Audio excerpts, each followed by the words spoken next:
Hey everybody, it's Rebecca with Homeschool Conversations. So this video should be pretty easy. All I'm going to be doing is telling you a little bit about my professional background for those of you who don't know me, so I can explain my perspective when it comes to education and to homeschooling. When I first started off, I never thought I would be a homeschooler. I thought the homeschoolers were kind of the people on the fringe of society. But so I'll talk to you a little bit about my background and how I came into now being a homeschool mom. So when I started off my professional career, I have a degree in Spanish. I did a lot of traveling in my high school years to Spanish-speaking countries, and I enjoyed learning Spanish. So I have a degree, a Bachelor's of Arts in Spanish from East Carolina University. My first job out of college was teaching high school Spanish, and I did that for about a year. And then I began teaching ESL, that's English as a second language, in an elementary school in North Carolina. And I did that for about 6 years. I eventually was teaching ESL in an elementary school in Charlotte, Mecklenburg schools. And I was working in a Title I school that had funding for a program called Supplemental Education Services, which was where tutoring providers would come in and give after-school support for struggling students, and it was all paid for by the schools. And so during that time, I started developing a tutoring program specifically for English language learners, and I was able to launch that, and it was called In Good Company. And I headed that program for about 4 years in Charlotte Mecklenburg schools, and then we worked in various districts throughout the Charlotte, kind of the Piedmont area in North Carolina.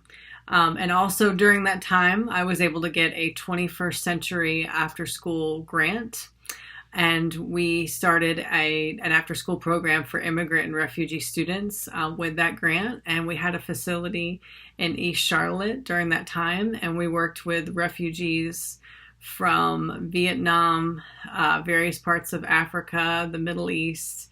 We certainly had a lot of Hispanic and Latino students there, so many different cultures that were kind of came together and were mixing during that time. And then during that time, and also in that facility in the summertime, I started a summer camp program called Charlotte Day Camp. And each week we had a different theme of a different country that we would travel to, and we would make food. We had guest speakers coming in. We had different cultural activities, field trips, everything centered around those different themes. So we did that program for about 4 years, again, using that facility. And then at that point in time, then I became a homeschool mom. My daughter, we took her out of public school during that time, and we decided to homeschool her. I'm going to do another video about our various economic situations with homeschooling.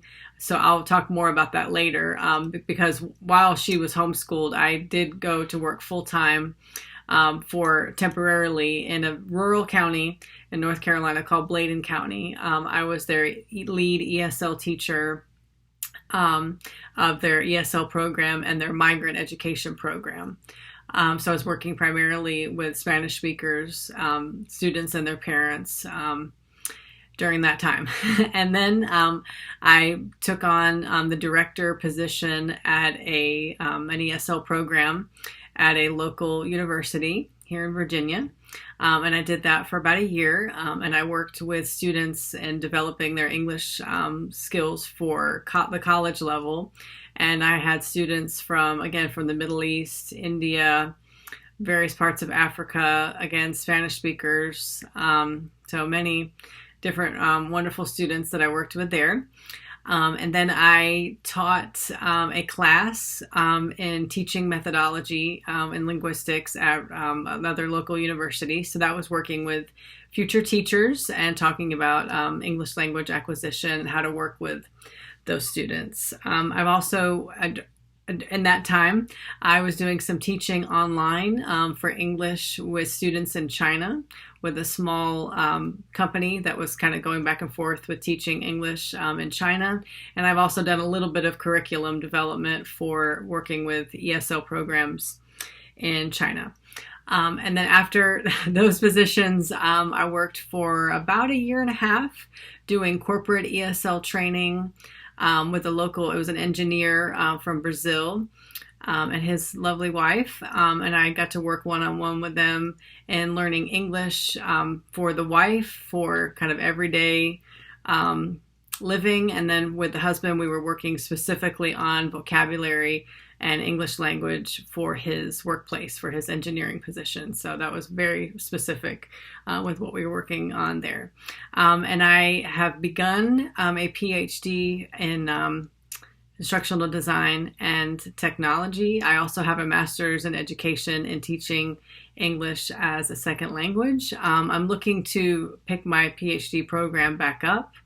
And possibly doing some research in Togo, Africa, with a startup school there, but also looking at homeschooling, parent involvement, peer tutoring, authentic assessment. Those are just some of the research topics that I have in mind that I'd like to put together. So that is a little bit about my background. As you can see, I've worked with students all the way from preschool when I worked with the migrant education program all the way up to folks getting their master's degree when I worked at the college. So all ages, many backgrounds, many different cultures, many different native languages that I've worked with, and definitely in different environments, because I've worked in urban environments with Charlotte-Mecklenburg schools. But in rural environments, certainly Bladen County, I think it's the poverty level there, I think is like in the bottom 10 of school districts in all of North Carolina. So certainly a rural, very spread out community. So there's some things I've seen that are kind of the same everywhere and some things that are different. So I can do a whole nother video just about the urban versus the rural education and the needs and the resources that are available in both of those. But that is a little bit about my background. So as you can see, I have a lot of experience working in and around the public school system.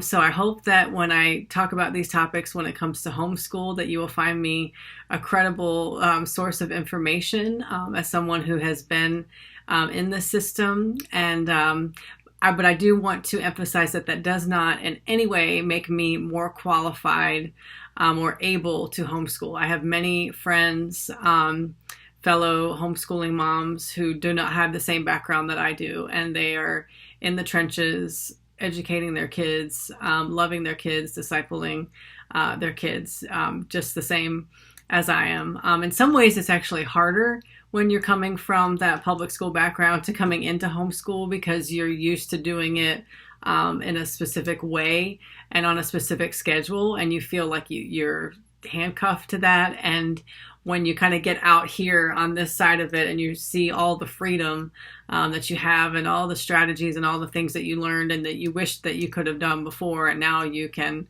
actually do it. So it's actually a freeing thing, but like I said in the beginning, it can be a little bit difficult because the expectations are very different of what you're going to experience at home versus in a public school environment. So that is a little bit about my background. If you have any questions or if I left anything out, just let me know. Thank you so much. Hey, I hope you like this video. Please like and subscribe. If you're ready to join in the conversation, let's do it in the comments below. And I'll be looking forward to hearing from you.